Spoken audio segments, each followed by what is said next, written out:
béni. Alléluia. Amen. Nous rendons grâce à Dieu qui nous a permis de nous retrouver ce matin. J'avais fait un petit voyage en Afrique du Sud pendant 2 semaines. J'étais dans une mission qu'on appelle Kwazisa Bantu. C'est une mission merveilleuse qui nous avait associés dans un programme qu'on appelle, intitulé Répondre à l'appel de Dieu. Alléluia. Répondre à l'appel de Dieu, c'était un programme extrêmement riche en inspiration, riche en paroles et riche en beaucoup de choses. Et Dieu nous avait vraiment fait du bien. Alléluia. Alléluia. Pendant ce temps que nous avions fait, c'était à Durban. Nous avions pu faire Johannesburg et puis Pretoria. Et à Johannesburg, nous avons eu l'occasion de pouvoir ordonner le diacre Alex comme missionnaire. Alléluia. Et c'est une occasion d'être content parce que Dieu nous amène dans une mission dans ce pays-là. Est-ce que tu peux acclamer le Seigneur pour cela?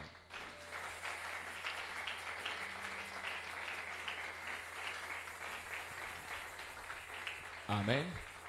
Et les jours à venir, il va venir pour qu'on les consacre comme pasteur. Et déjà là, il peut commencer la mission. Ça veut dire qu'il peut commencer une extension de notre église à Cape Town. Bénis le Seigneur pour ce travail. Et nous profitons pour rendre grâce à Dieu. Alléluia. Nous avons trouvé des familles merveilleuses. La famille de notre sœur Charlie et le frère Ken, ainsi que la famille de bien-sœur Alex et la sœur Déborah, qui ont été d'une grande bénédiction pour nous et pour l'Église. Je voudrais que nous puissions bénir le Seigneur pour ces couples qui nous ont été d'une grande bénédiction. Alléluia. La mission est grande, l'œuvre est grande, Dieu nous appelle à beaucoup de choses. Il nous faut être prêt pour répondre à l'appel. Aide-moi à dire ça à ton voisin, sois prêt pour répondre à l'appel de Dieu. Amen. Amen. Nous profitons pour prendre l'occasion de bénir Dieu pour notre bien-aimé, le frère Thierry Léla, qui est là. Est-ce qu'on peut apprécier le Seigneur pour sa présence qui vient prier avec nous? Il vient de loin, des États-Unis, mais il est venu dans un événement malheureux parce qu'il a perdu son père. Et il y avait un enterrement, inhumation hier. Nous bénissons le Seigneur pour la maturité spirituelle qui vient malgré cela aujourd'hui rendre grâce à Dieu. Que le Seigneur le fortifie, que le Seigneur fortifie toute la famille. Amen. Amen. Je voudrais qu'on élève la voix, on va prier pour le bien-aimé Thierry et sa famille, que Dieu console, que Dieu fortifie dans ce moment de douleur, dans ce moment où on se sépare avec un être extrêmement cher pour la famille, mais Dieu décide de le reprendre. Et papa était pasteur, était aumônier, protestant et qui servait le Seigneur. Et Dieu l'a repris alors qu'il continue à servir Dieu. Bénissons le Seigneur pour le papa de notre bien-aimé Thierry et rendons grâce à Dieu. Seigneur, nous te bénissons pour le bien-aimé qui est avec nous. Nous te bénissons parce que tu es un Dieu qui s'est consolé. Tu es un Dieu qui s'est fortifié. Tu es un Dieu qui s'est amener quelqu'un, amener chacun de nous, ô Dieu de gloire, à faire face à certaines réalités difficiles qui seul ne peut être Jésus fortifié ou qui seul ne peut être ôté que par toi seul. C'est comme cela que nous t'implorons ce matin, c'est comme cela que nous te supplions ce matin de pouvoir honorer, Seigneur, la mémoire de ton serviteur qui est parti, en fortifiant la famille, en le mettant debout, en les aidant, Seigneur, à parfaire, à continuer la marche, à honorer sa mémoire en t'honorant toi, Seigneur. Nous voulons, Seigneur, te rendre grâce pour cela. Merci de le garder en vie pour ceux qui sont vivants. Je pense à Thierry, je pense à la sœur Fanny, je pense, Seigneur, à toute la famille, Jésus. Je pense à maman, Père, laisse que tu fortifies et que toi seul tu donnes la paix. Une paix profonde, une paix véritablement qui vient de toi. Merci Seigneur de manifester la vie de papa au travers les enfants, les petits-enfants, afin que l'œuvre se pérennise et que ton nom soit toujours élevé. Nous te bénissons pour cela, dans le nom de Jésus. Je voudrais que tu pries également, tu demandes au Saint-Esprit de nous parler en ce jour. Nous allons lui demander de nous parler, nous allons lui demander de nous orienter, de nous ouvrir le chemin, nous allons lui demander particulièrement de nous rencontrer chacun de façon personnelle et individuelle. Élevons nos voix. Prions le Seigneur. Prions le Seigneur. Saint-Esprit, nous te désirons. Esprit de Dieu, nous avons besoin de toi, Seigneur. Oh Dieu, merci, Seigneur. Oh Jésus.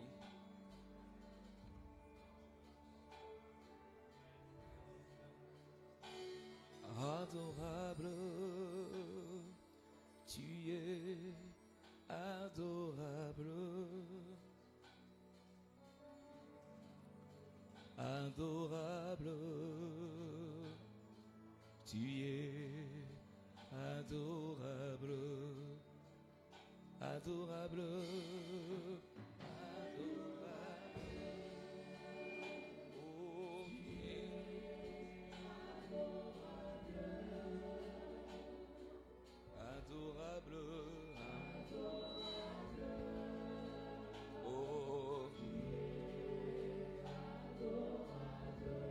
adorable, mon rocher, mon roi.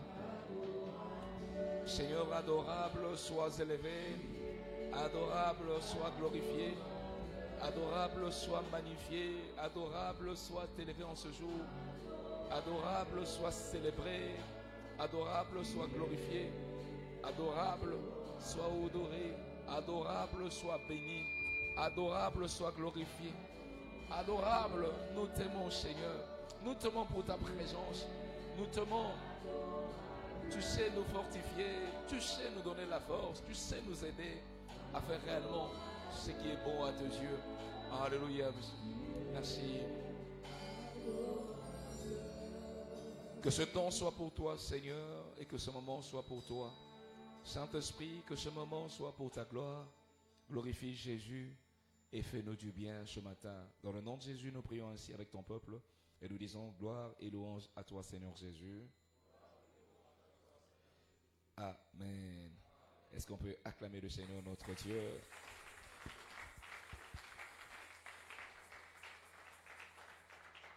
Amen. On va faire une première lecture et puis je nous donnerai un petit exercice à faire aujourd'hui. Prends ta Bible, s'il te plaît, dans les livres de Proverbes, chapitre 6. Proverbes, chapitre 6, le verset 9 à 11.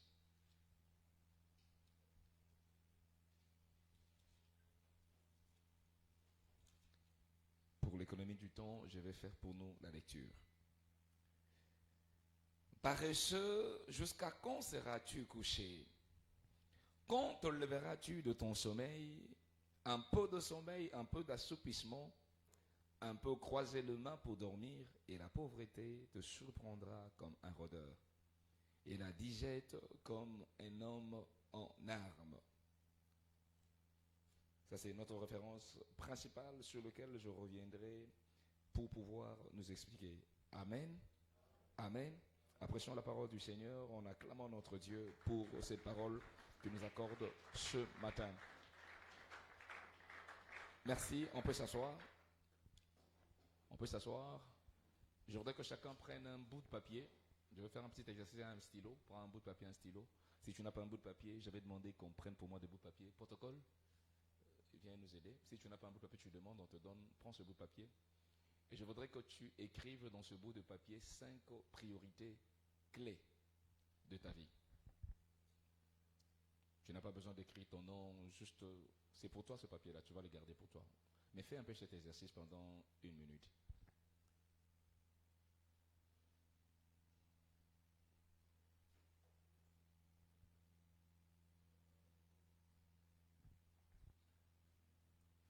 Il n'y a pas un autre protocole qui peut aider? Viens ma soeur, viens rapidement. Ce n'est pas une seule personne qui... Merci. Mais j'étais passé qui reste, va servir au deuxième culte. Chacun a eu un bout de papier? Je te donne 2 minutes, écris 5 priorités clés de ta vie. Je ne sais pas si tu y réfléchis quelquefois ou... et ceci est tellement important. Écris 5 priorités clés de ta vie. Ou 5 actions, ou 5 choses que tu estimes que cela est tellement capital pour ta vie, tu le notes.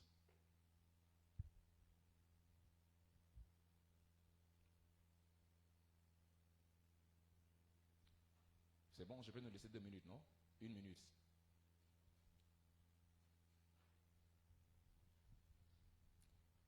Un bel exercice. Si tu n'as pas de papier, fais signe, on va te donner un papier rapidement.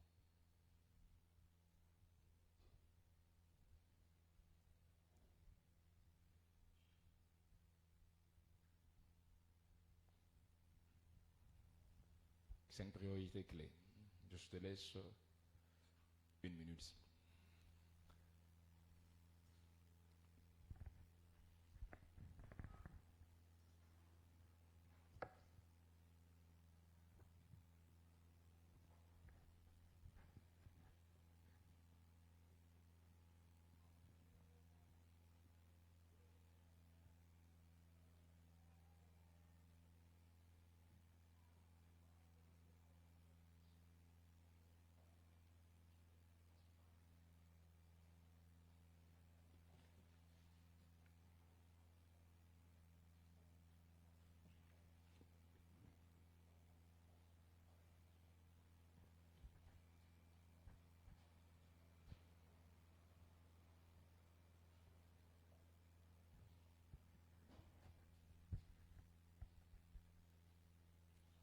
5 priorités clés de la vie. 5 priorités essentielles pour toi.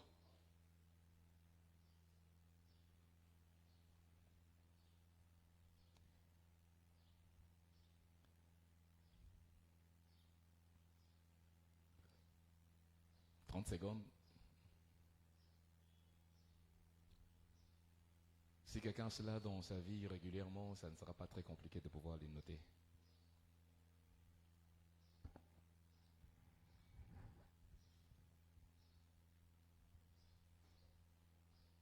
Si tu as fini, fais un signe.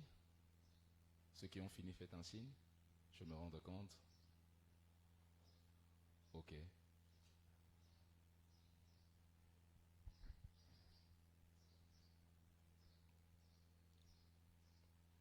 29, 28, 27, 26, 25.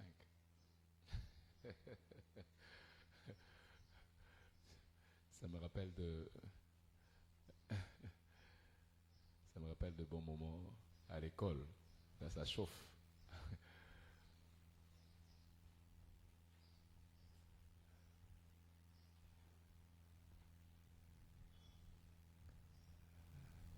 Et si les gens qui suivent en ligne, prenez un petit bout de papier, écrivez 5 priorités de votre vie. Essentielles. Je ne lis pas toutes les priorités, mais essentielles. Amen. Est-ce qu'on peut acclamer le Seigneur pour ces petits exercices importants? Amen. Je profite pour remercier le pasteur Jacques Alimassi et les pasteurs Roger Mutombo qui sont passés ici et qui nous ont été d'une grande bénédiction. Amen. Est-ce qu'on peut le remercier en acclamant le Seigneur pour leur participation?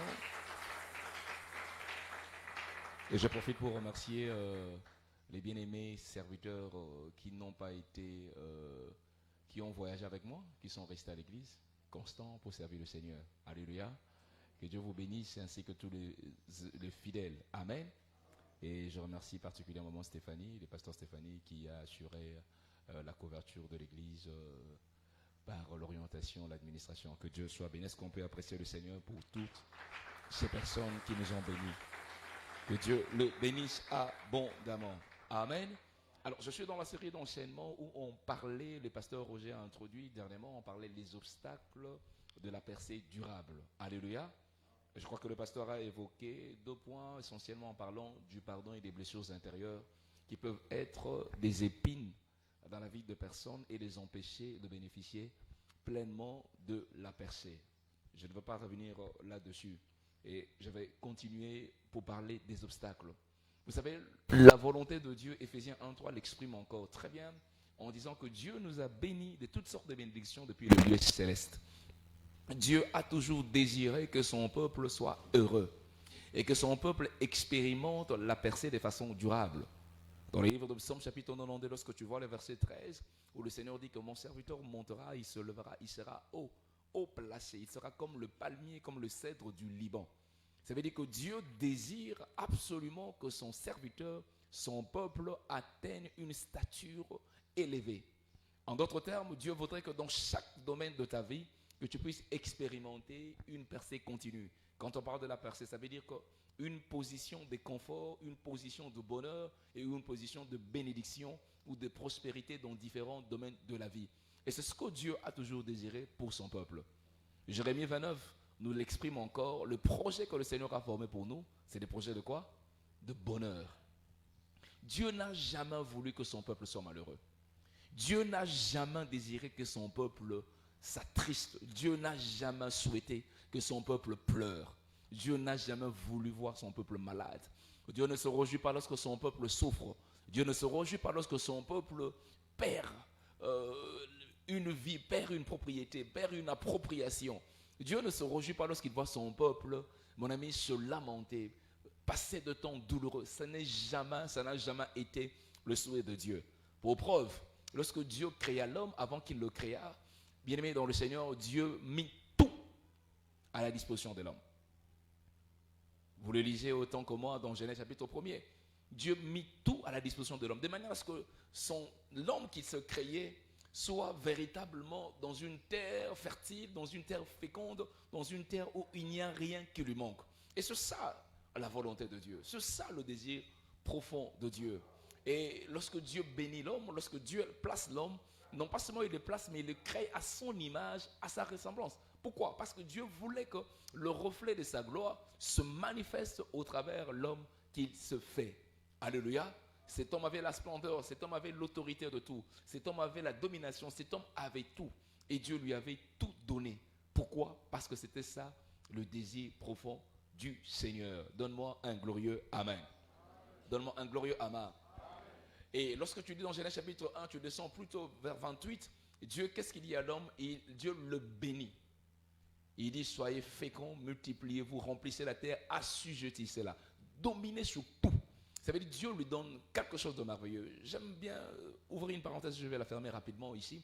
Ça veut dire que une question qui m'est venue lorsque j'étais en train de méditer, de préparer ce message, j'ai dit, mais pourquoi est-ce que Dieu bénit celui qui est déjà béni? Parce qu'il y a une fausse habitude ou parfois une fausse philosophie et qui entre dans une certaine passivité de l'homme. Ça veut dire que puisqu'il est béni, apparemment il n'a plus besoin de bénédiction. Alléluia. Mais Dieu ici, on constate que Dieu bénit l'homme qui est béni. Dieu bénit celui qui était déjà dans la bénédiction. Pourquoi? Parce que la bénédiction, en fait, c'est une plateforme dans laquelle il faut se retrouver. Alléluia. Et si tu sors de cette plateforme, mon ami, tu vas sécher. Regarde un joueur, le plus grand joueur que vous connaissez, le plus grand athlète que vous connaissez. Il a une plateforme dans laquelle il doit émerger malgré son talent, sa prédisposition naturelle. Et son talent ou sa plateforme, ça s'appelle l'entraînement. Alléluia. Il doit se retrouver dans ces conditionnements pour pouvoir travailler et faire éclore ce qu'il a. Alléluia. La bénédiction ressemble, bien le Seigneur, à la sève. Il faut que l'homme se retrouve dans un tronc, connecté dans un tronc pour que la sève monte, afin que la bénédiction continue à donner naissance aux fruits, aux feuilles qui vont continuer à être verdâtres, ainsi de suite. Alléluia. Donc, quand un homme est béni, il a besoin de rester dans la plateforme de la bénédiction. Et si un homme sort de la plateforme de la bénédiction, ça veut dire que la bénédiction va s'arrêter à un moment donné. Est-ce que je parle à quelqu'un? Est-ce que je parle à quelqu'un? C'est comme ça que Dieu, même si ses serviteurs étaient bénis, Dieu continue à faire quoi? À le bénir. Donne-moi un glorieux Amen. À le bénir. C'est important que tu notes que la bénédiction que tu peux avoir aujourd'hui, la bénédiction sur le plan de la santé, tu as une santé de fer, mon ami, nécessite absolument que tu continues à être béni pour continuer à bénéficier de la santé de fer. La bénédiction que tu peux avoir sur le plan financier nécessite que tu sois béni sur le plan financier. Pourquoi? Pour continuer à bénéficier ou à expérimenter les bénédictions financières et matérielles dans ta vie. La bénédiction que tu peux avoir sur le plan de la beauté nécessite absolument que tu continues à être béni pour que tu continues à être beau ou belle. Est-ce que je parle à quelqu'un? La bénédiction que tu as sur le plan, allez, je sais pas, sur le plan de la longévité, sur le plan de la pérennité, sur le plan de la famille, tu as 2 enfants, tu as ceci, nécessite que tu continues à être béni pour que cette bénédiction continue à se pérenniser et que les traces de cette bénédiction se fassent voir dans ta vie. Beaucoup de personnes, lorsqu'ils sont bénis, lorsqu'ils ont une certaine position, Peut-être pas forcément financière, mais une position matérielle, une position de beauté, d'intelligence, de capacité de travail, ainsi de suite. Parfois, ils pensent que ce n'est plus utile. La bénédiction là reste un acquis définitif. Elle n'est jamais un acquis définitif. La bénédiction nécessite absolument que tu continues à rester dans la plateforme de la bénédiction. Aide-moi à dire à quelqu'un cela. Il faut que tu continues à être dans la plateforme de la bénédiction. Amen. Et si tu entres dans la plateforme de la bénédiction, alors la bénédiction continuera à courir. Amen. C'est une parenthèse que je ferme rapidement. Maintenant, l'un des obstacles sur lequel je veux aujourd'hui aborder, sur lequel je veux que nous puissions parler, c'est le mauvais alignement de priorité. Les mauvais alignements de priorité. Proverbe chapitre 6, là où nous l'avons lu, verset 9. Paresseux, jusqu'à quand seras-tu couché? Quand te leveras-tu de ton sommeil? Un peu de sommeil, un peu d'assoupissement, un peu croiser les mains pour dormir, et la pauvreté te surprendra comme un rôdeur. Et la disette comme un homme en armes. Dans notre version, on dit la disette comme un pillard. Ça veut dire qu'ici, cet homme a le choix de priorité. Il a le choix de dormir, il a le choix de se lever, il a le choix de se coucher, il a le choix, alléluia, de s'assoupir, il a le choix de croiser les mains, comme il a le choix de travailler. Mais ici, on nous apprend que cet homme, le choix qu'il a fait de dormir, l'a coûté cher. Mais tout le monde sait que parfois dormir est bénéficiaire et bénéfique pour la santé, n'est-ce pas? Parfois dormir est réparateur. Amen. Dormir est réparateur. Ça peut réparer le nerf, ça peut réparer un certain nombre de choses. Ça réalimente ton corps pour bien fonctionner. Mais pourtant, le sommeil à un moment donné peut devenir toxique. Alléluia. Alléluia. Et c'est très important le choix de priorité. Et dans Proverbe chapitre 10, les versets 4-5, un autre homme choisit notre priorité. La Bible dit encore, celui qui agit d'une main lâche s'appauvrit, mais la main de diligent enrichit. Ça veut dire que celui-ci n'accepte pas de dormir.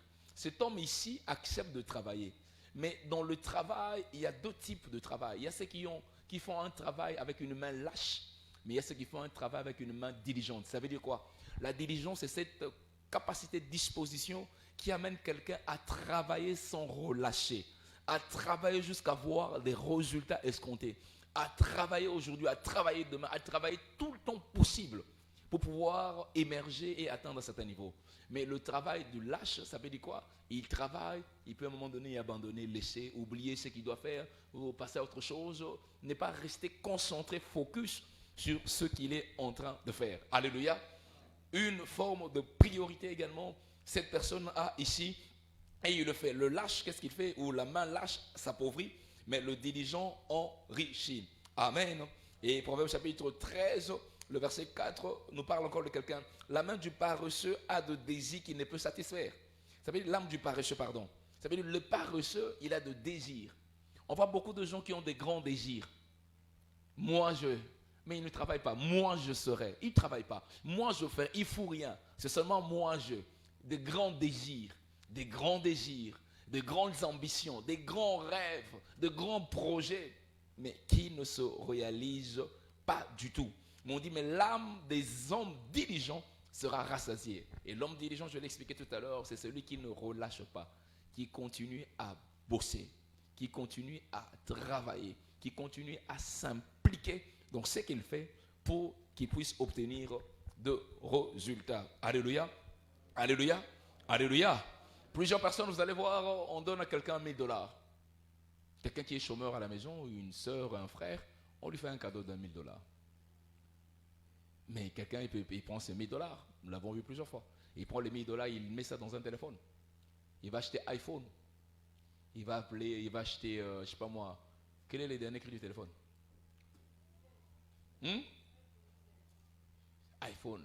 Bon, ça c'est un peu plus cher, hein? Mais on parle de $1000 là. Il a $1000. Maintenant, il prend $1000. Il fait ce qu'il fait. Il bouffe. Et il passe à autre chose. Amen.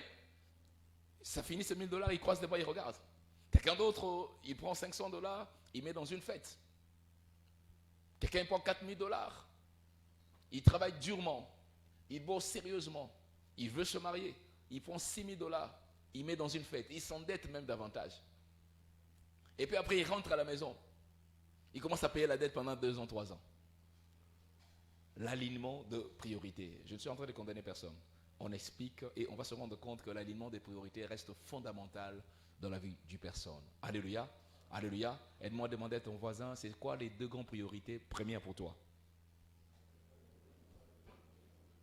Voisin, réponds, on t'a posé une question. C'est quoi les 2 grandes priorités pour toi? C'est chaud, hein?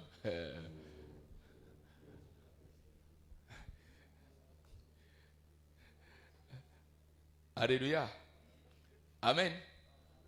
Amen. Le salaire arrive à la maison. Maman prend l'argent. Il dit, moi là, Kimbunde Bimikolo, dernier cri. L'argent arrive à la maison. Papa dit, moi, tout l'argent que j'ai là. Alléluia. C'est pour faire mon projet à moi.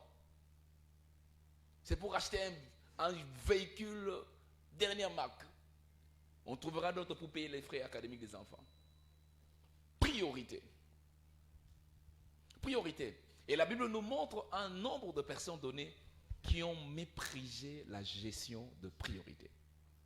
Qui ont mal aligné leurs priorités. Ça veut dire que tout peut sembler être important, mais tout ne passe pas à la première position. Oh. Oh. Et l'homme dans la vie doit apprendre à définir les priorités clés et savoir les planifier, savoir le placer dans l'ordre. L'homme doit apprendre à avoir le sens de priorité. Si vous n'avez pas le sens de priorité, malgré que Dieu peut vous avoir placé dans la plateforme de bénédiction, mais vous pourriez échouer ou ne pas connaître une durabilité constante de votre bénédiction. La percée, c'est lorsque l'homme dépasse un cap dans lequel il était, il passe à un cap supérieur. Mais ce cap supérieur, beaucoup n'arrivent pas à y rester. Pourquoi? Parce qu'ils alignent souvent mal leurs priorités. Alléluia. Alléluia. Que Dieu nous aide dans cet enseignement qu'on va commencer aujourd'hui à pouvoir tirer de la sagesse, comprendre l'alignement et savoir prier pour que Dieu nous donne l'intelligence, la sagesse pour pouvoir aligner remarquablement nos priorités. Lorsqu'on parle de priorité, de l'alignement de priorité, on fait allusion à quoi? On fait allusion à la mise en ordre de façon cohérente de nos priorités. Alléluia. On n'inverse pas les priorités. L'ordre de priorité n'est pas inversé. L'ordre de priorité est placé comme il se doit. Alléluia. Les mauvais alignements font que beaucoup se trompent et beaucoup placent certaines choses au-dessus. Un enfant de 15 ans, 16 ans, qui certes peut se marier s'il le décide. Une fille peut se marier. Une fille même de 12 ans peut être grosse.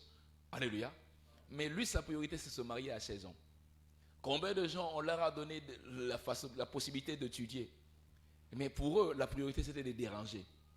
La priorité, c'était de faire l'école buissonnière. La priorité, c'était de faire X, Y, Z choses. Et toutes ces choses-là ont des conséquences plus tard. Toutes ces choses-là vont avoir un reflet plus tard. Alléluia. Alléluia. Mauvais alignement de priorité peuvent te faire payer cash. C'est quoi les priorités que tu as dans ta vie? C'est quoi l'ordre de priorité que tu places pour toi-même? Tu veux connaître la percée? Oui, l'ordre de priorité est fondamental. Tu veux aller loin? Oui, l'ordre de priorité est fondamental. Si tu cours pour te marier, tu cours pour sortir avec des femmes, avec des hommes, c'est bien. Ça va te faire plaisir. Mais si c'est un ordre de priorité mal aligné, ça te créera des problèmes. Ça t'amènera dans des ennuis. Tu peux faire de fêtes, c'est bien. Tu peux aller fêter tout le temps, tous les week-ends. Tu peux prendre du chicha, prendre de la drogue, tout ce que tu veux. Oui, tu peux te faire plaisir, ça te réjouit. Même à l'encontre de la parole de Dieu, il n'y a pas de problème. Tu peux le faire pour toi-même. Mais l'ordre de priorité mal aligné va te créer des problèmes et de véritables ennuis. Il faut que l'homme sache placer les priorités et travailler pour les priorités. La vie n'est pas une histoire qui coule au hasard, de façon hasardeuse. Et dis-toi bien, même si tu es né d'une famille riche, où tu peux hériter de richesses financières et matérielles, mais laisse-moi te dire que le bonheur, la bénédiction permanente ne se limite pas sur le plan financier. Alléluia. Il y a plusieurs domaines dans lesquels l'homme peut être engagé qui impliquent son bonheur. Tu peux être riche, mais si tu es maladif ou maladive, ta richesse ne va pas te servir à grand-chose. Tu peux être riche, mais si tu n'es pas intelligent et sage, oui, tu peux manger ce que tu veux, mais tu tourneras autour du pot. Pendant que les autres qui auront la même possibilité avec toi deviendront des milliardaires. Alléluia. Tu peux être riche et ainsi de suite, mais si tu ne fais pas attention, tu peux mourir tôt. Tu peux être fort riche, ainsi de suite, tout ce que tu veux. Mais si tu n'es pas sage, tu rencontreras de mauvais amis qui feront qu'on t'arrête demain. Tu t'impliqueras dans autre chose qui te tuera. Donc ne limitez pas le bonheur de la vie simplement à de l'argent, à la richesse. Ne limitez pas le bonheur à la vie simplement aux acclamations des hommes, à la réputation. Ne limitez pas le bonheur à la vie simplement parce que je vais acheter des véhicules et je vais acheter des maisons et les gens vont m'acclamer, vont voir comment je m'habille somptueusement. Non.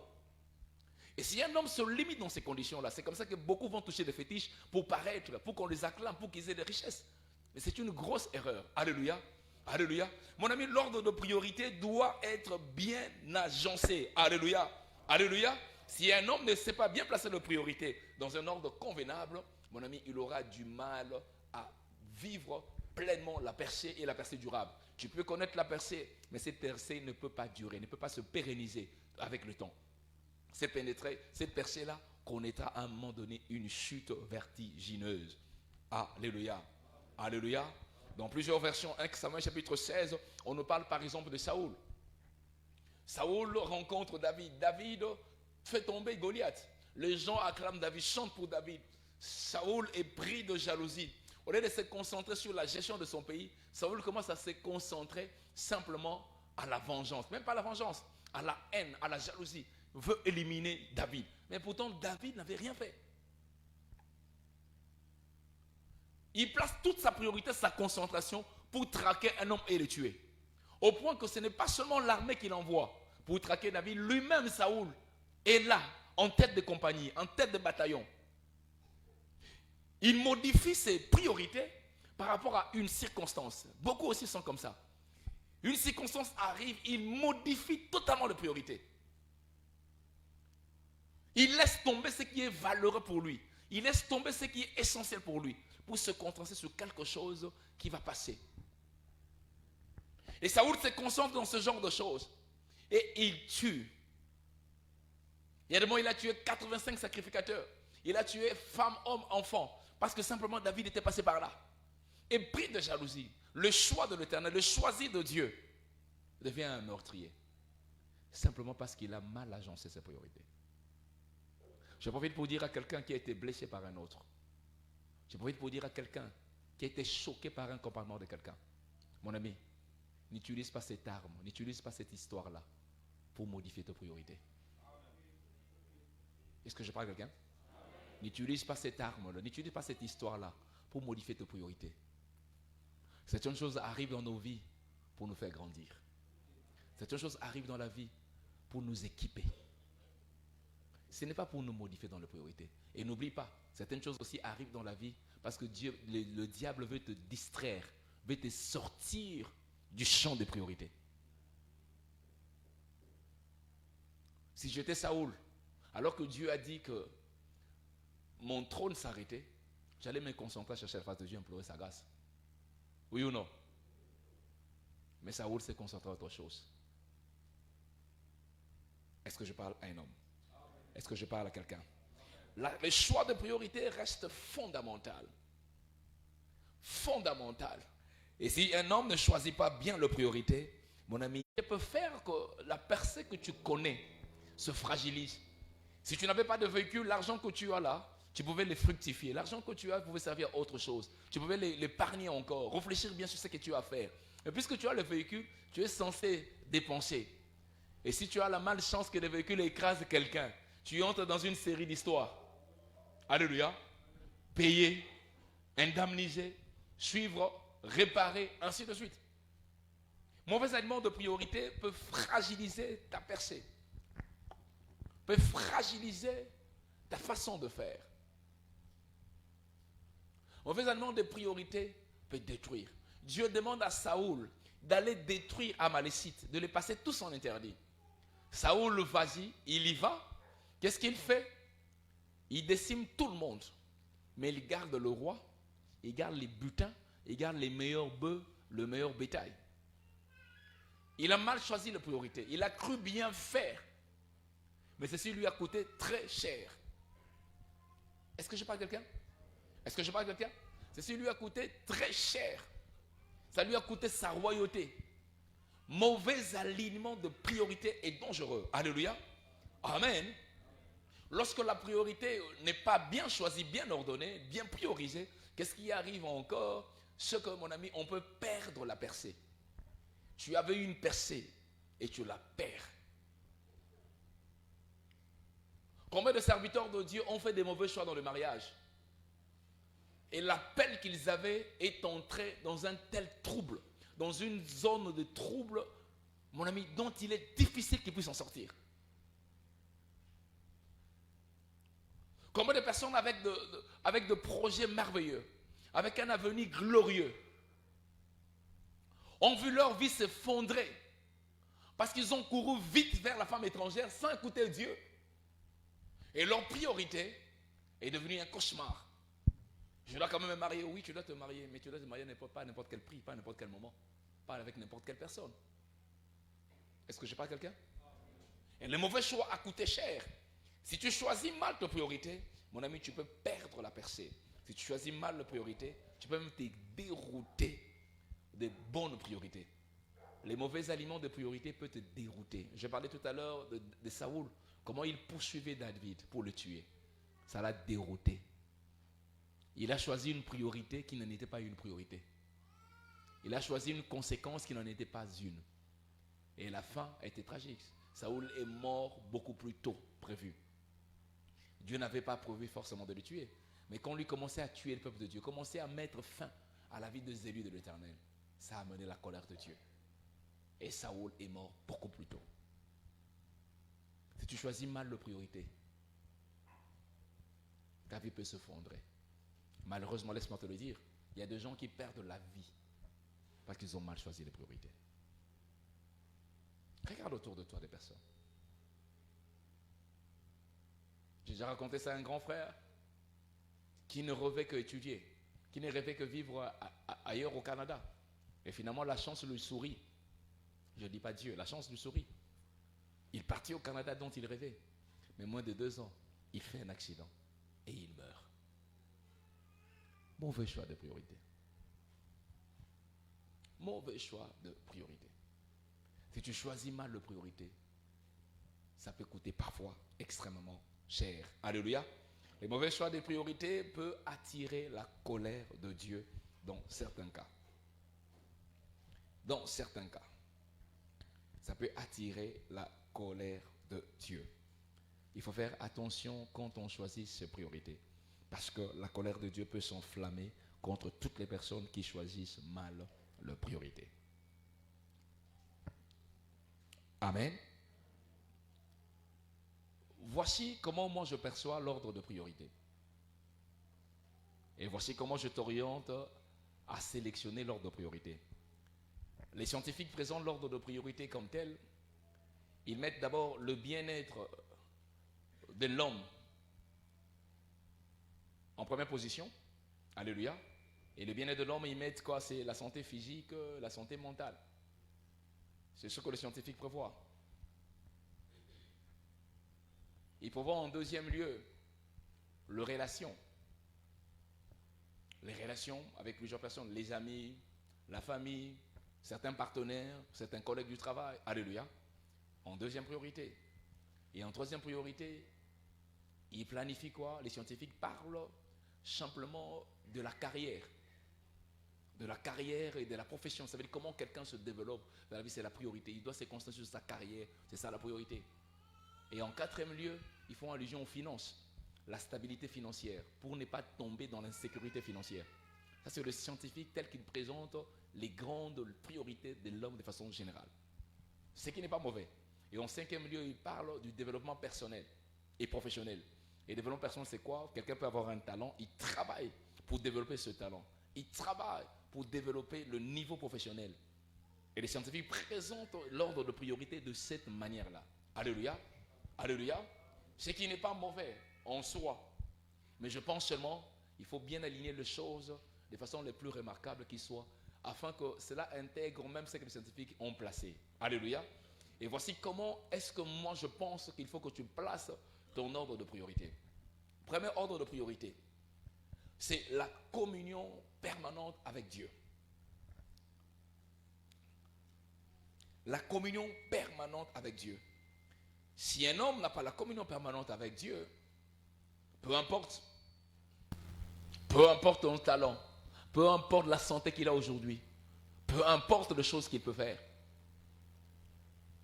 finira mal. Et comme j'avais dit, la percée ne peut pas se pérenniser. Ça veut dire que le bonheur ne peut pas continuer. Un monde, ça va ça. De faire ce que Dieu attend de toi, mon ami, même si ce n'est pas mentionné dans la Bible A à Z, tu perds la communion. Si Dieu te demande de prendre 2 jours de prière personnelle, tu refuses de prendre 2 jours de prière personnelle, tu tombes et tu perds la communion. Si Dieu te demande de te lever, d'offrir Isaac, et tu refuses d'offrir Isaac, tu tombes dans le manque de communion avec Dieu. Si Dieu te demande X, Y, Z choses et tu ne le fais pas, tu perds la communion avec Dieu. Alléluia. La communion avec Dieu est fondamentale. Sans communion avec Dieu, le bien-être que tu espères n'en sera pas un. Parce que tu connaîtras des ennuis. Parce que la Bible dit que tous ont péché, sont privés de la gloire de Dieu. Le salaire du péché, c'est quoi? C'est la mort. Un homme qui n'est pas en communion avec Dieu, ça veut dire qu'il ouvre la porte à la mort. Quand on parle de la mort, c'est la déchéance de l'homme. La déchéance qui peut arriver jusqu'à son extinction sur le plan naturel. La communion avec le Dieu. La communion avec Dieu aussi fait allusion, non pas seulement à l'obéissance à Dieu, mais c'est le fait également de chercher et de faire la volonté de Dieu non exprimée. Je cherche la volonté de Dieu et je fais la volonté de Dieu.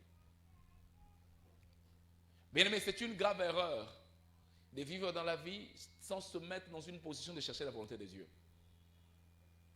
Je sors le matin, je ne cherche pas la volonté de Dieu. Je vais me promener partout, ça m'enchante. Je fais mon planning, demain je vais aller à Limité, demain après-demain je vais aller à Gombe, après-demain je vais aller à Bassankoussou, après je vais aller en Europe, après-demain je vais aller à Bandundu. C'est beau tout cela. Mais tu dois connaître la volonté de Dieu. Parce qu'un mauvais faux pas même au coin ici, tu peux devenir un infirme. Un mauvais pas, en bougeant à gauche, tu peux mourir. Tu n'as pas péché.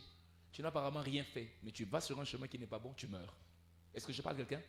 Est-ce que je parle à quelqu'un? C'est très important.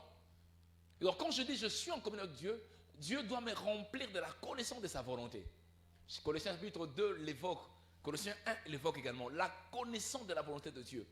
Si tu ne peux pas percevoir la connaissance de la volonté de Dieu, mais au moins tu pries de tout cœur que Dieu te conduise dans sa volonté. Et Dieu va t'aider à comprendre sa volonté. La communion avec Dieu reste fondamentale. Le problème n'est pas que les gens t'acclament aujourd'hui. Le problème n'est pas que tu sois satisfait de ce que tes yeux ont vu. Non. Le problème, c'est que tu dois te battre pour que Dieu soit satisfait de ce que tu fais. Tes yeux peuvent voir des choses et que tu en sois satisfait. Mais cette satisfaction-là peut amener la mort. Un jour, les rois de Nebuchadnezzar a vu Babylone la grande. Il était content de Babylone. Il a dit, Babylone, c'est moi qui l'ai construit. C'est moi qui l'ai bâti. Dans Daniel chapitre 4. Mais la Bible dit, la folie entra ce jour-là. Le roi fut chassé parmi les hommes. Il s'est retrouvé loin. Il était satisfait de ce qu'il avait accompli. Mais c'était génial, effectivement.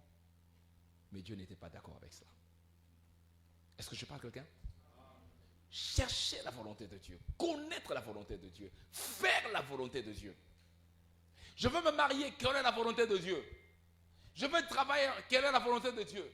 Je sens que cet homme sera un bon ami pour moi. Quelle est la volonté de Dieu? Je sens que cette soeur sera une bonne amie. Quelle est la volonté de Dieu? Je sens que je veux aller habiter ailleurs. Quelle est la volonté de Dieu? Je sens que cette option, je vais prendre à l'université. Quelle est la volonté de Dieu? Quelle est la volonté de Dieu? Ça peut sembler être difficile, mais ce n'est pas difficile lorsqu'on prie régulièrement. Lorsqu'on est tout le temps avec le Seigneur, Dieu va te conduire. Et Jésus disait, toutefois, non pas ma volonté, que ta volonté soit faite. Bien dans le Seigneur. Quand tu n'es pas en communion avec le Seigneur, tu t'exposes à beaucoup de choses. Et comme je l'ai dit, les conséquences de mauvais aliments de priorité te créent des problèmes. Il ne suffit pas d'aligner les priorités, il faut que tu t'engages pour faire ces priorités. La communion avec le Seigneur. Tu dois te battre, être en communion avec le Seigneur. Éviter que Dieu te reproche. Éviter que toi-même tu te reproches des choses que tu ne veux pas laisser. La communion avec le Seigneur se conjugue également par une soif de prière. Une soif à le trouver. Une soif à le chercher au travers de la prière. Alléluia. Alléluia. Psaume chapitre 34. Les versets 11, je veux que nous puissions le lire. La Bible dit ceci. Les lionceaux éprouvent la digeste et la faim, Mais ceux qui cherchent l'Éternel ne sont privés d'aucun bien. Donne-moi un amen glorieux. Mais ceux qui cherchent l'Éternel ne sont privés de quoi? D'aucun bien. La communion avec le Seigneur qui te pousse, qui se conjugue par la soif de le chercher, par la soif de le rencontrer, par la soif de le désirer, va faire en sorte que tu ne sois privé d'aucun.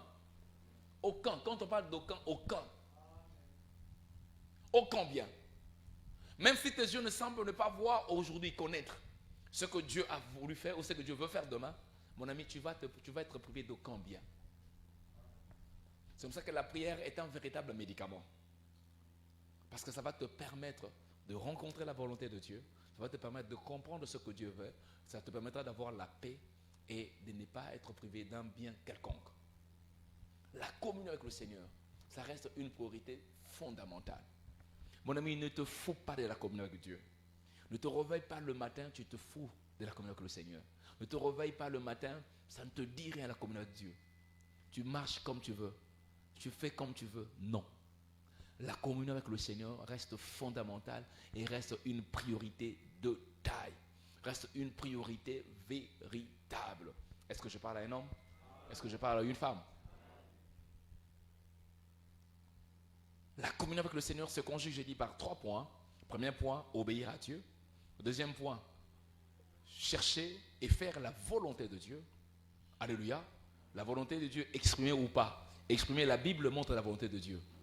Tu veux faire X, Y, Z choses, qu'est-ce que la parole de Dieu dit? J'ouvre ma Bible, je lis pour bien comprendre les contours de ce que je vais faire. Alléluia. Je rencontre telle réalité, qu'est-ce que la parole de Dieu dit? Quand je suis souffrant, quand je manque X, Y chose, qu'est-ce que Dieu dit de moi? Ou qu'est-ce que Dieu attend de moi? Je dois m'asseoir, regarder ce que la parole de Dieu dit, comprendre la volonté exprimée par la Bible de Dieu et faire ce que la Bible dit. L'appliquer. Si Dieu dit que la Sainte Seine est un breuvage, ben je prends la Sainte Seine, je prie, Seigneur, au nom de Jésus.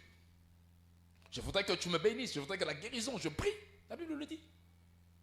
Je n'ai pas besoin simplement que le Saint-Esprit me dise, non, il me dit, je peux l'appliquer. Je peux le faire. Et j'ai découvert dans certaines contrées et dans certains cercles des hommes puissants de Dieu, de notre temps ici, ils font la Sainte Seine chaque jour. Ils n'attendent pas l'église. Chaque jour à la maison, ils font la Sainte Seine. Ils proclament, ceci est ton corps, ceci est ton sang, je le prends. Nous faisons ceci en mémoire de toi, en se souvenant que tu es mort pour moi, tu as payé le prix de la rançon la plus chère pour que moi je sois sauvé, que je sois en bonne santé. Ils le prennent tous les jours. Ils le prennent tous les jours. En appliquant la parole de Dieu. C'est la volonté de Dieu de faire la Sainte Seine. Oh. Oh. Je connais beaucoup de gens qui ont reçu la guérison par la Sainte Seine. Eux-mêmes le font. Et la Sainte Seine n'est pas une particularité du pasteur, je garde ça pour moi. Tu peux le faire chez toi, papa. Tu peux le faire chez toi, maman. La santé des reins, tu peux commencer à faire la Sainte Seine chaque jour et proclamer. Et si tu mets ta foi dedans, tu auras des résultats. Ne les fais pas avec mépris. Parce que la Bible sanctionne ce qu'ils font avec mépris. La Bible le dit. Ça veut dire, amen. Je rencontre une réalité, je me mets à chercher Dieu dans cette réalité pour comprendre la volonté et faire la volonté de Dieu. La Bible dit, cherche-moi. Je te réponds, ben je cherche Dieu. Seigneur, tu m'as dit. Connaître la volonté de Dieu exprimée, mais dans la volonté de Dieu, connaître la volonté de Dieu non exprimée. Le choix de chaque jour, le chemin que j'emprunte, les amis avec qui je suis. Alléluia. Laisse-moi te faire une parenthèse, je vais la fermer rapidement. Ça peut te dire dans la vie aussi. Moi, je prie chaque jour que toutes les personnes qui ne sont pas une bénédiction pour moi, que Dieu les enlève autour de moi. Ouais, ça semble être une prière. Je ne vise personne, mais je prie comme ça. Donc, si quelqu'un un jour se décide de pouvoir me quitter, je comprends qu'il n'est pas une bénédiction pour moi. Parce que dans le passé, quand quelqu'un me quittait, parfois j'avais très mal. Maintenant, j'ai plus beaucoup mal. Je peux avoir mal de quelques instants plus à part. Pourquoi? Parce que je prie. Je dis, Seigneur, peu importe qui il est, s'il n'est pas une bénédiction pour moi, sépare-moi avec lui. Ne me divise pas avec lui parce que je ne veux pas me diviser. Diviser, c'est la haine. Non, mais sépare-moi avec lui. Au moins, je ne vais plus, je vais partir. Pas de problème, au revoir. On garde contact, on garde. Si on va se voir, gloire à Dieu, on ne se voit pas, gloire à Dieu. C'est une prière importante parce que tu peux avoir des gens qui te sourient mais qui ne t'aiment pas. Oh, tu peux avoir des gens qui te donnent les dons mais qui t'empoisonnent avec les dons. Tu vas avoir des gens qui semblent t'aimer mais ils ne t'aiment pas. Mais si tu ne pries pas pour ça, mais la Bible dit cela, tu peux prier. Demande. Donne-moi un glorieux amen. Donne-moi un glorieux amen. Une autre prière que tu peux faire régulièrement chez toi. Seigneur, ne fais pas entrer chez moi tout ce qui est mauvais. Tout celui qui entre ici avec une idée de me bonir, de me maudire, de maudire ma famille, et qui te rencontre. Tout celui-ci qui vient avec une idée, avec une pensée de me bénir, qu'il soit les bienvenus. Ça veut dire, quand je dis comme ça, je dis porte, tu es témoin, sable, tu es témoin, terre, tu es témoin. Tu entres chez moi avec une idée de me maudire, tu vas rencontrer Dieu. Tu entres chez moi avec une idée de me bénir, tu vas rencontrer Dieu aussi. Dieu te bénit ou Dieu te maudit suivant ce que tu décides. Qui gagne? C'est moi. Oh. Qui gagne? C'est toi ou c'est moi? Alléluia. Ça veut dire que c'est des choses que tu connais, tu lis dans la parole de Dieu et que tu te mets à l'appliquer. Et c'est pas sorcier, c'est pas compliqué. Connais la volonté de Dieu. Et la communion avec le Seigneur, et je l'ai dit en troisième lieu, ça veut dire que c'est le fait de rechercher Dieu par la prière. Psaume 105, verset 4, dire « Et recours à sa force et à son appui. Recherchez constamment sa face. » Et Psaume 34, 11, nous l'avons lu tout à l'heure, « Tu ne seras privé d'aucun bien lorsque tu cherches Dieu. » Le fait d'être en communion avec le Seigneur, conjugué convenablement, fera en sorte que tu ne sois privé d'aucun bien. Ne te limite pas simplement à faire la parole de Dieu, quand on a écrit « N'insulte pas, tu te limites à ça. » Mais quand il s'agit de te promener, tu te promènes comme tu veux partout, sans demander la volonté de Dieu, sans t'asseoir, te soumettre à Dieu. Là, tu ne fais pas complètement ce que Dieu te demande. Ne te limite pas seulement à obéir à Dieu, à chercher la volonté de Dieu par les Écritures, sans chercher la volonté de Dieu dans la prière. Je parle à quelqu'un? Est-ce que je parle à quelqu'un? Et quand tu commences à chercher Dieu comme cela, c'est une priorité fondamentale. Un chrétien qui tient à réussir totalement dans sa vie, cette priorité, il l'applique tous les jours. Il l'applique comment? Tous les jours. Quand tu le fais, la bonne santé va être garantie. Quand tu le fais, la carrière professionnelle que tu cherches là va être garantie. Quand tu le fais, les développements personnels, ça va être garanti. Quand tu le fais, tes relations vont être garanties. Quand tu le fais, des finances vont être garanties. La communion avec le Seigneur. Donne-moi un glorieux amen. Donne-moi un glorieux amen. La deuxième priorité, ou le deuxième élément dans l'ordre de priorité, c'est être engagé à l'avancement de l'Église de Dieu. Ce qu'on appelle l'avancement de son royaume. Alléluia. L'avancement de son royaume se manifeste notamment par l'Église locale. Le Seigneur, c'est qu'il attend et il a envoyé son Esprit Saint pour perfectionner l'Église. L'Église aujourd'hui est la seule mission fondamentale du Saint-Esprit. L'Église est composée de toi et de moi. L'Église pérennise la volonté de Dieu. L'Église prépare le peuple à rencontrer le Seigneur. L'Église fait en sorte de dépeupler le royaume de Satan pour peupler le royaume de Dieu. L'Église contrecarre le plan de l'ennemi contre des quartiers, contre des familles, contre des villes, contre des personnes, contre des individus, contre des nations, contre des continents, contre l'humanité. L'Église. Alors nous étions en mission en Afrique du Sud. Nous avons découvert qu'il y a des plateformes de personnes qui ne sont là. Et ils ne prient que pour l'évangélisation dans les continents africains. Ça veut dire que c'est plusieurs peuples de plusieurs nations.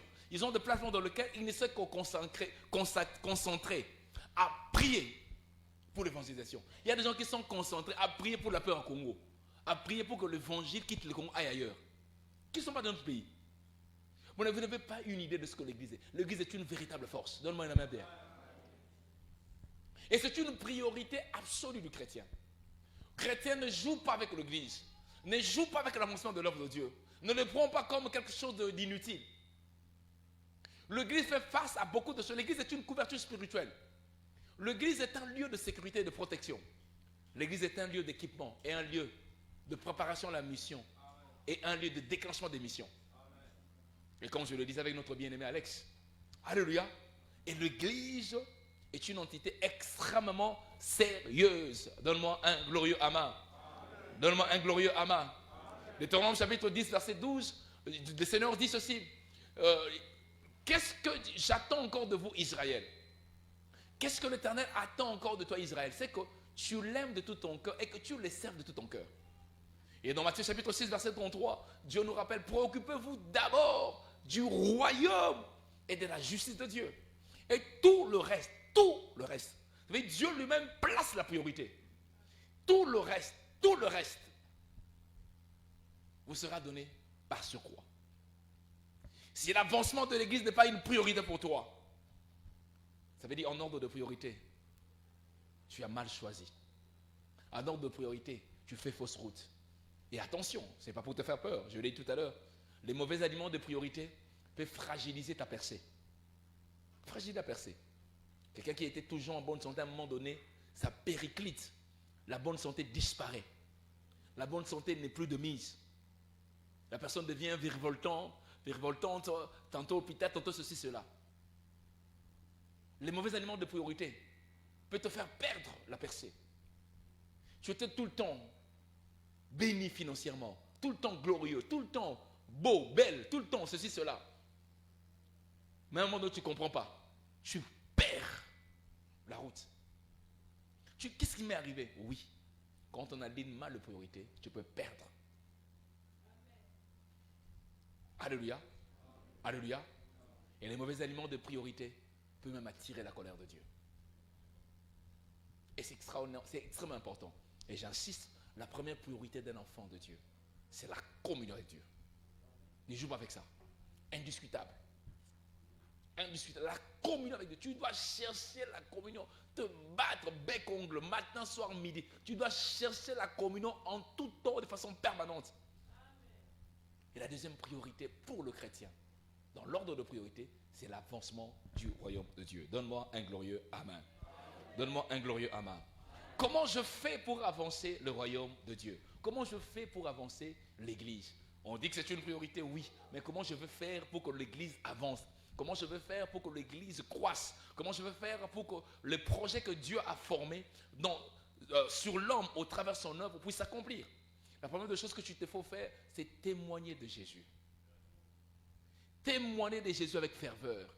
Mon ami, sois fier de témoigner de Jésus. Les témoignages n'est pas forcément prêcher. Les témoignages, c'est dire ce que Dieu a fait pour moi. Je rencontrais Jésus, j'étais ivrogne. Aujourd'hui, je ne suis plus ivrogne.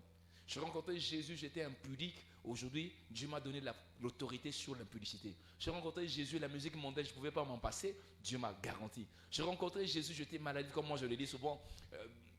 Mon enfance était très, très, très complexe, compliqué. J'étais tout le temps malade, où on ne me donnait pas 12 ans de vie. Je rencontrais Jésus, Dieu m'a guéri.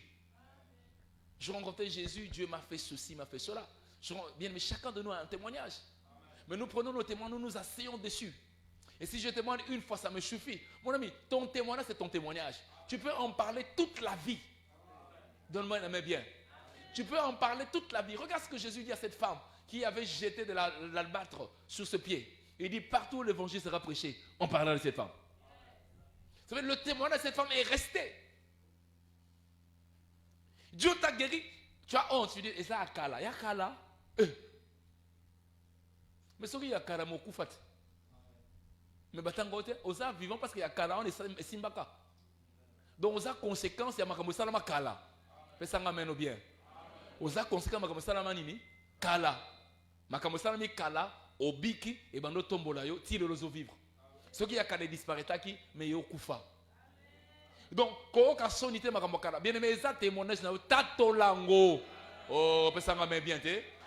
Tatolango. Y a-t-il des choses que Dieu a fait pour toi? Témoigne ça.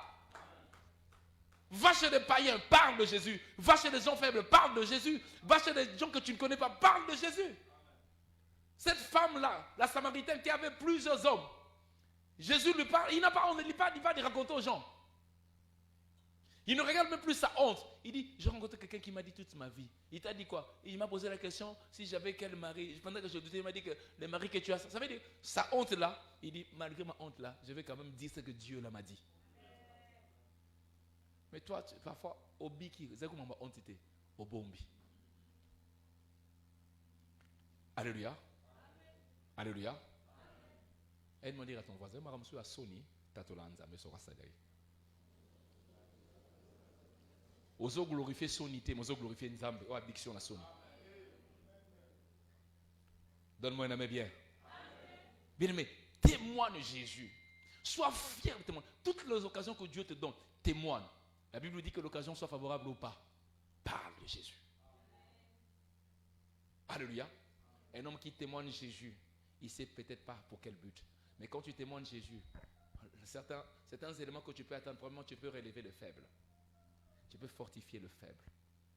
Tu peux donner des éléments d'espoir. Tu peux donner une orientation en témoignant seulement. Quelqu'un qui avait perdu tout, qui avait perdu toute confiance.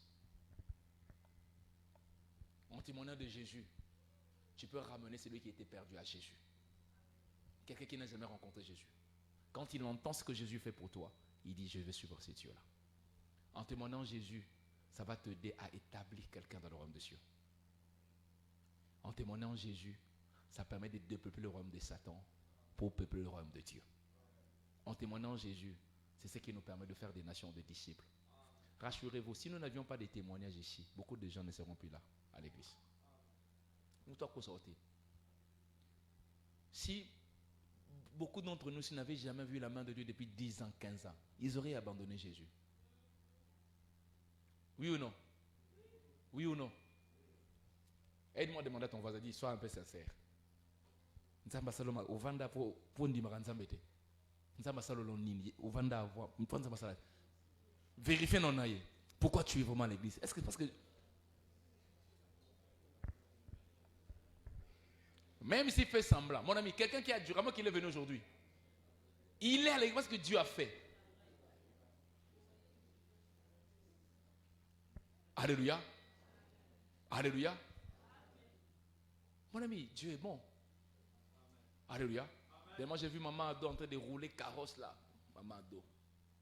Moi j'ai dit, hé, maman Ado. Alléluia. Bien aimé. C'est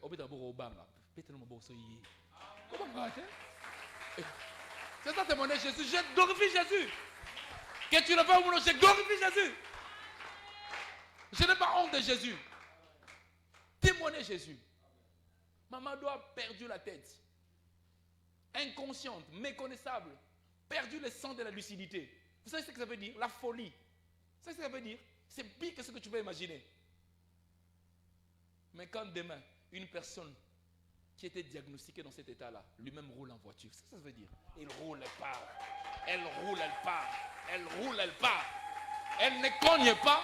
Elle fait marche arrière, marche avant, marche à gauche, marche de ceci, là. Elle marche, elle circule, elle-même là. Brrr, feu rouge, elle s'arrête. Roulage arrête, elle s'arrête. Moé, il fuit. Ouéwa des autres, il ne cogne pas. Comment tu ne vas pas glorifier Jésus? Alléluia. Comment tu ne vas pas glorifier Jésus? Alléluia. Ce sont des choses, quand tu regardes quelqu'un comme ça, il dit, mais il faut comme ça ensemble. Maman Ado témoigne Jésus. Témoigne Jésus, marche partout, dit Jésus là m'a sauvé. Moi j'étais ceci, cela. Dieu m'a pris dans telle position, il m'a donné un nom.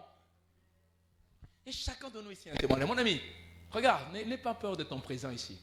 Si ton présent ne semble pas être réjouissant, ce n'est que question du temps. Nous avons un Dieu qui est vivant. Avant que tu le connais, lui te connaissait déjà. Il était déjà mort pour toi, il t'avait déjà sauvé et pourvu à tes besoins. Ce n'est que question de quoi? De temps. Garde la communion avec Dieu, il te restituera ce que tu as perdu. Garde la communion avec Dieu, il t'introduira dans un domaine où tu n'as jamais atteint. Garde la communion avec Dieu, il t'amènera dans une dimension plus élevée. Fais avancer son royaume, tu seras étonné de ce qu'il va accomplir. Donne-moi un glorieux amen. Donne-moi un glorieux amen. Aide-moi à dire à ton voisin, ce n'est que question du temps. Attends, il va agir. Il va agir. Tu es malade, il te guérira. Tu manques de l'argent, il te donnera l'argent. Tu manques de maison, il te donnera la maison. Tu manques de travail, il pourvoira au travail. Tu manques ceci, il te donnera. Tu es sans la mort, tu ne mourras pas. Dieu est bon pour nous. Alléluia. Témoigne Jésus, c'est une priorité terrible. Fais avancer l'œuvre de Dieu en témoignant Jésus. L'œuvre de Dieu avance. En témoignant Jésus, l'œuvre de Dieu prend la forme. On dit qu'ils ont un Dieu vivant. Mon ami, nous avons des témoignages ici. Amen. Témoignages vivants. Amen. Alléluia. Pas l'endroit pour témoigner ensemble. Témoigner ensemble en église, témoigner ensemble en Liban, partout. Pas l'endroit. Moi, je m'étonne, Dieu agit aux yeux témoigner de Vendée dans l'endroit. Témoigner en église, au Vendée.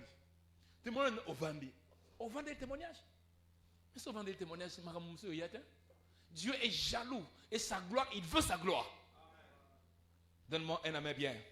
Donne-moi un amen très bien. Alléluia. Alléluia. Le deuxième élément qui fait avancer le royaume de Dieu, c'est le fait d'intercéder sérieusement pour le royaume de Dieu. Dans ton planning de travail, intercède pour l'œuvre de Dieu. Prends ça comme un travail. Je vais intercéder, prier. Priez pour mon église. Priez pour que les ouvriers restent fidèles. Priez pour que les ouvriers restent constants. Quand tu vois que ça ne va pas à l'église, ne regarde pas seulement aux yeux physiques. Prie pour ça. Beaucoup de choses qui ne vont pas bien, dans certains cas, dans certaines conditions, dans certaines circonstances. Mon ami, c'est spirituel. C'est vrai que Moutafongo lui porte, mais Yoko Tika Tenanda vous sambela. Seigneur, guéris ce service, relève les personnes, réveille leur mémoire. Éteins l'absinthe, enlève le poison du monde des ténèbres. Intercède pour l'église. Intercède pour les perdus. Réveil. Tu peux pour le réveil dans le quartier, le réveil autour de toi, le réveil, bien aimé le Seigneur. Il y a des gens qui peuvent venir ici à l'église, ils sont là, mais ils dorment. Je ne parle pas de dormir physiquement, spirituellement. Donc tout ce qui entre là, ça rentre ici, ça sort là. Il sort vide, il entre vide, il sort vide. Et il faut que lorsque tu veux faire avancer l'œuvre de Dieu, ne dissocie jamais la prière, l'intercession. Intercède. Intercède pour les leaders. Intercède pour les leaders. Apprends à prier pour les leaders de l'église. En commençant par les pasteurs, les anciens, le diacre, même de façon nominée. Intercède.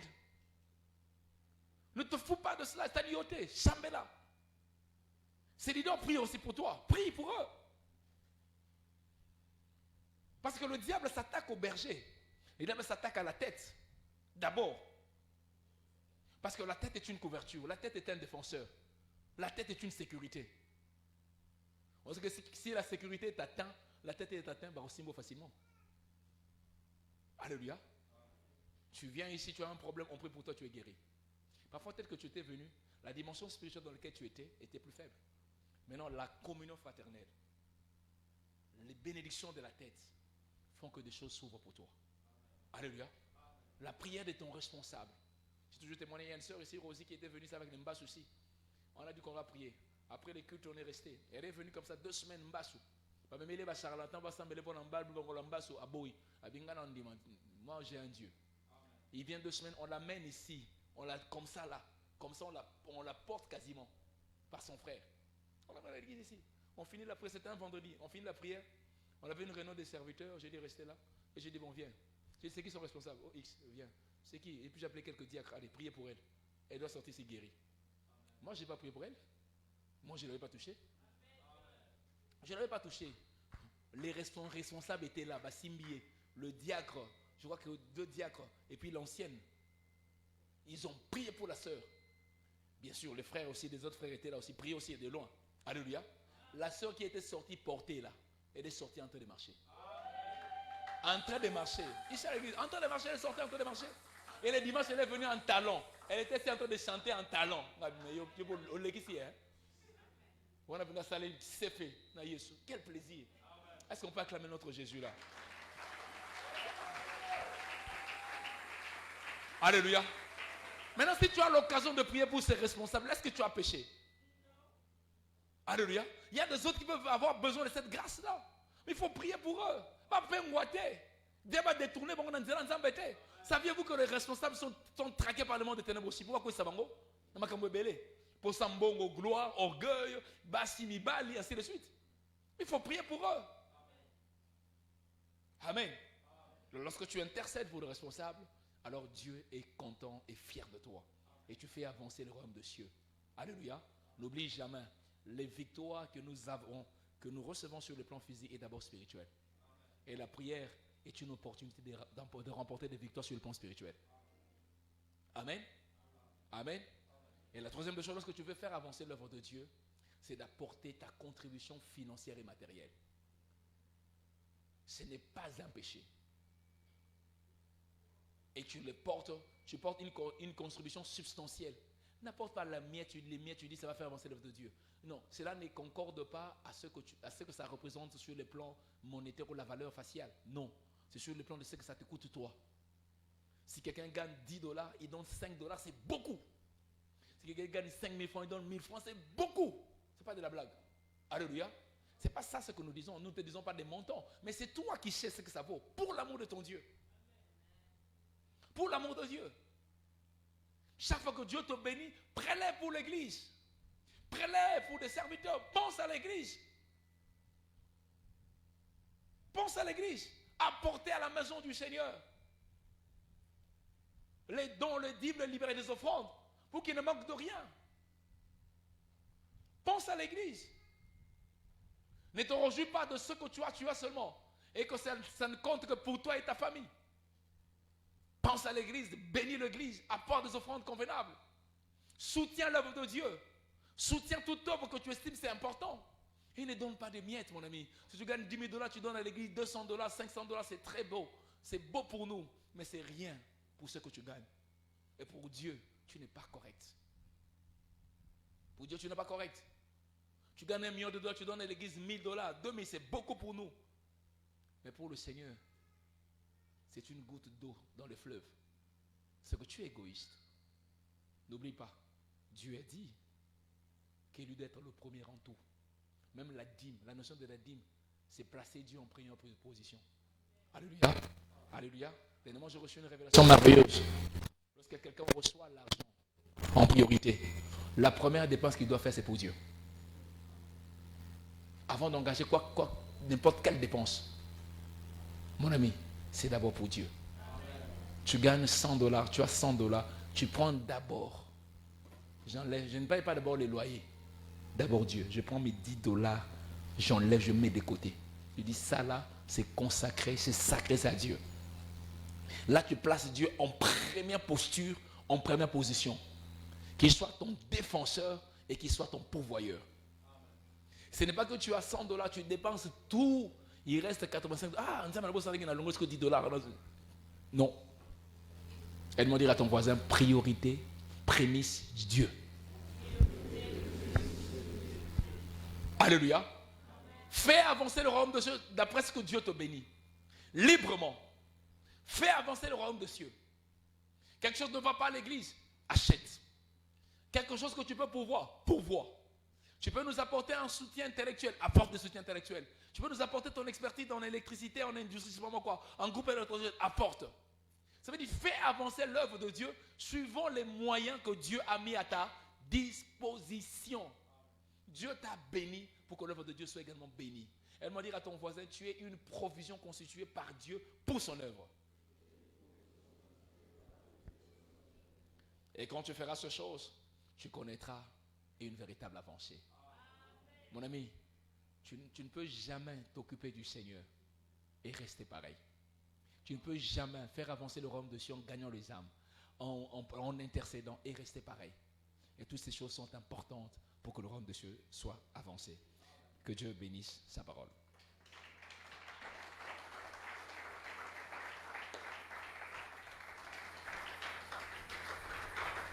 Merci de m'avoir acclamé, messieurs. On a acclamé Jésus, ça serait meilleur. Est-ce qu'on peut acclamer notre Jésus?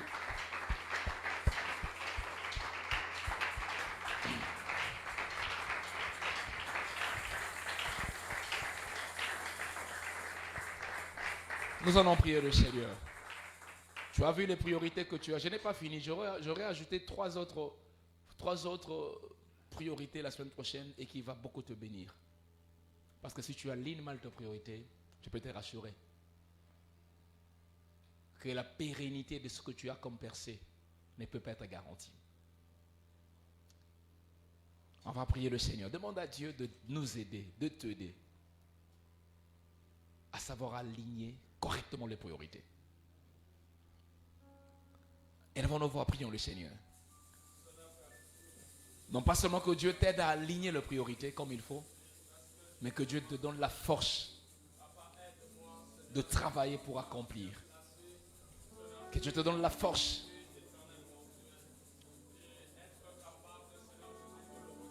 pour accomplir ces priorités. Prions le Seigneur.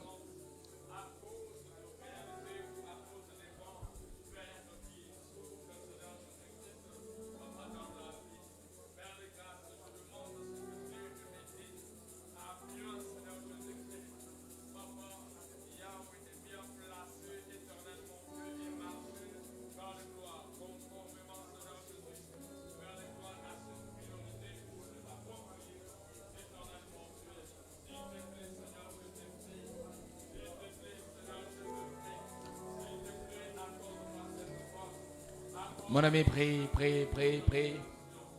Revois tes priorités. Le papier des priorités que tu as noté, c'est une très bonne chose, garde-le. Mais revois tes priorités suivant le regard divin. Revois tes priorités. La communion de Dieu est fondamentale. Faire avancer l'œuvre de Dieu est fondamental. En ordre de priorité, ces deux éléments viennent en première position. Quoi que je fasse, la communion avec Dieu, je ne peux pas le mépriser. Quoi que j'envisage, la communion avec Dieu doit être regardée différemment. Priez le Seigneur. Et la deuxième des choses, mon engagement à faire avancer l'œuvre de Dieu. Servir Dieu.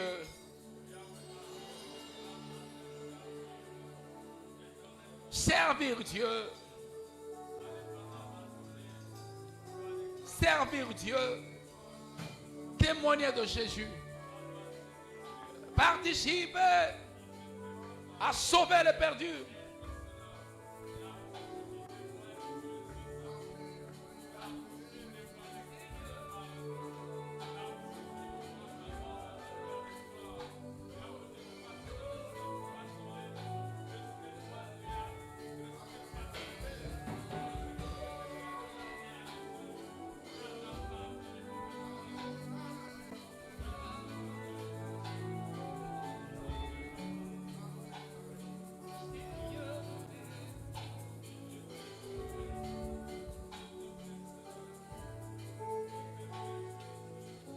Bien-aimé dans le Seigneur, n'hésite pas à revenir vers le Seigneur. Je voudrais te donner l'occasion, toi qui as perdu le l'élan avec Dieu. La communion est devenue tellement lointaine. N'écoute pas la voix de Satan qui te dit que Dieu ne te pardonnera pas. N'écoute pas la voix du diable qui te dit que tu perds ton temps. Tu es incapable d'arrêter cette pratique, ces péchés-là. Non, mon ami, prends la résolution ce matin. Décide-toi de revenir pleinement à Dieu. Décide-toi de t'impliquer dans les choses de Dieu. Décide-toi d'abandonner tout ce qui empêche la communion avec le Seigneur. Est-ce que quelqu'un peut lever la voix, demander au Seigneur? Et toi qui es dans la communion, demande à Dieu de te fortifier encore dans la communion, de t'affermir davantage. Élève la voix, prions le Seigneur, prions le Seigneur, prions le Seigneur, prions le Seigneur, prions le Seigneur. Ne laisse pas le diable te tromper, te dire que la vie que tu as choisie là est la meilleure. Dieu n'est pas capable de te bénir, c'est faux. Ne laisse pas le diable te tromper. Ne laisse pas le diable endurcir ton cœur. Prie le Seigneur. Prie le Seigneur. Prie, prie, prie, prie. Demande à Dieu la force. La force. La force. Demande à Dieu la force. Demande à Dieu la force.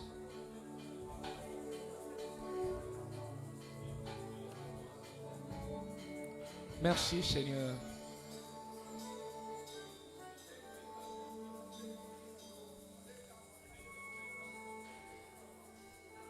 Seigneur de gloire, je prie pour la sagesse. Veux-tu accorder à chacun de nous ici la sagesse pour aligner de façon convenable les priorités et pour travailler en vue de leur concrétisation. Sans bonne priorité, sans bonne priorisation, il est difficile pour l'homme d'accomplir ce que tu attends de lui et de vivre la percée qu'on voudrait de façon pérenne. Fais quelque chose, Seigneur, et fais-le pour ta gloire. Dans le nom de Jésus, nous prions ainsi et nous disons Amen. Est-ce qu'on peut acclamer le Seigneur notre Dieu? Que Dieu soit béni. Si tu as été béni, acclame le Seigneur encore. Merci. Asseyons-nous. Pendant ce temps, tu prends ton offrande. Nous allons offrir à Dieu et nous allons après clôturer notre temps.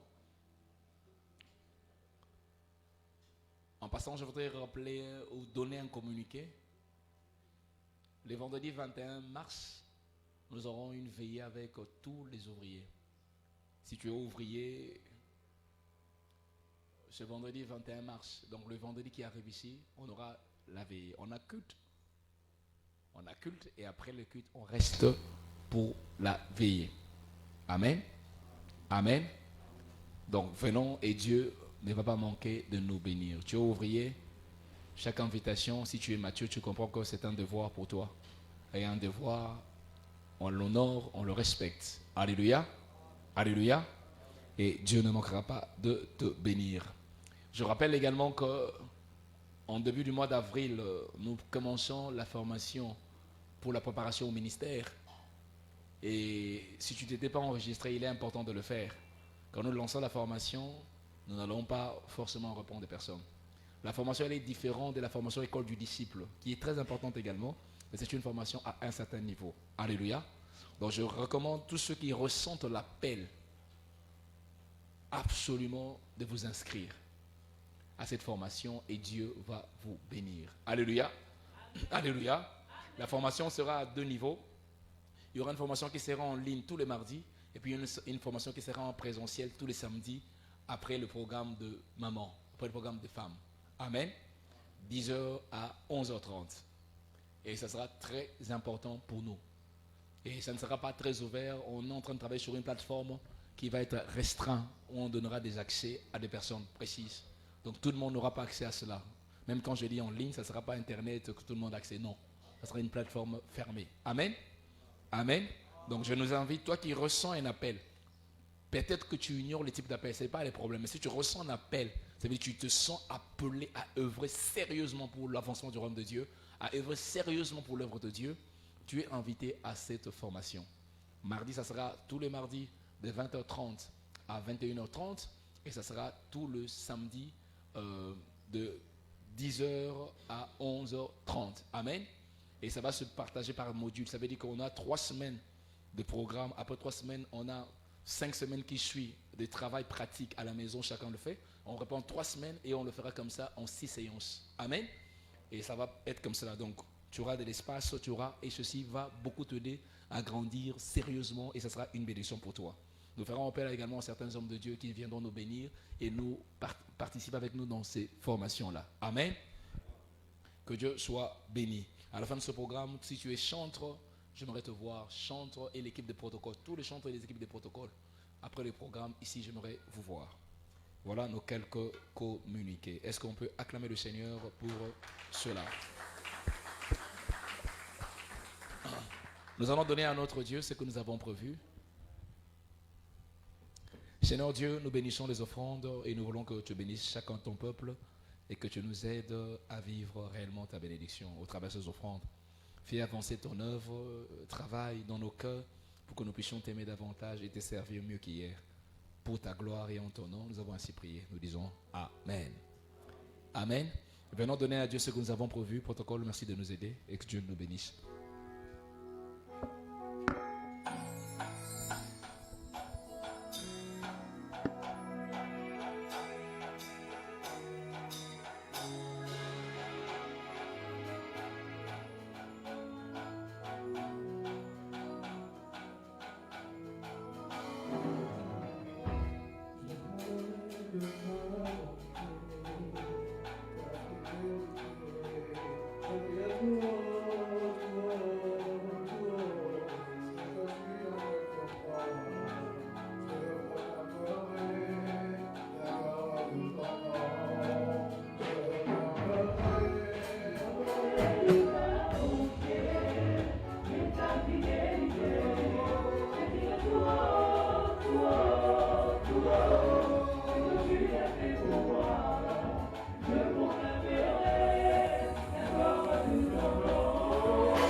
Est-ce qu'on peut acclamer le Seigneur convenablement? Donne à Dieu la gloire.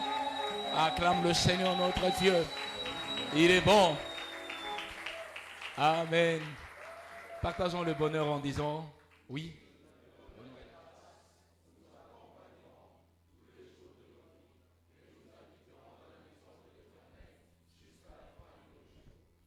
Tu seras la tête et non la queue, puisque Dieu te donne la sagesse pour aligner les priorités. Dieu t'équipe pour des exploits et Dieu te permet d'être son enfant. Accepte l'école de Dieu. Accepte l'orientation de Dieu. Accepte de te soumettre à Dieu. Que le Seigneur t'amène au loin. Si quelqu'un était venu désemparé, que Dieu te donne la paix. La paix est le début véritable de résolution de Dieu. La paix est le début véritable de réponse favorable de Dieu. Reçois la paix intangible de Dieu. Reçois la paix glorieuse de Dieu. Et reçois la joie et le bien-être. Si quelqu'un manquait de bonne santé, avait de problèmes de santé, dans le nom de Jésus, je prie pour une restauration sans équivoque et une restauration immédiate dans le nom de Jésus. Reçois la crainte du Seigneur. Reçois la restauration. Reçois la guérison. Reçois la défense. Que Dieu se place au devant de toi et des conflits que tu as rencontrés. Même si tu es fautif à cause de l'amour de Dieu, que le Seigneur te donne la victoire. Que le Seigneur essuie tes larmes. Que le Seigneur préserve ce qui est précieux pour toi. Que le Seigneur préserve ce qui est utile pour toi. Que le Seigneur préserve ta famille, tes enfants, ton époux, ton épouse. Que le Seigneur te préserve ton travail, préserve tes affaires et préserve ta santé. Si quelqu'un croit en cela, il dit 3 fois Amen. Est-ce qu'on peut acclamer le Seigneur? Est-ce qu'on peut acclamer le Seigneur? Que Dieu soit béni. Que Dieu soit béni. Amen. La semaine-ci, nous partageons sur le principe clé de la guérison divine. Et nous voulons t'inviter à connaître le principe qui peut te permettre de vivre une santé glorieuse tout le long de ta vie. Chacun de nous a besoin de la bonne santé. Si tu es intéressé à vivre la bonne santé de façon continue, tu es notre invité au courant de cette semaine. Amen. Amen. Y a-t-il quelqu'un qui est venu la première fois aujourd'hui, qui est venu prier avec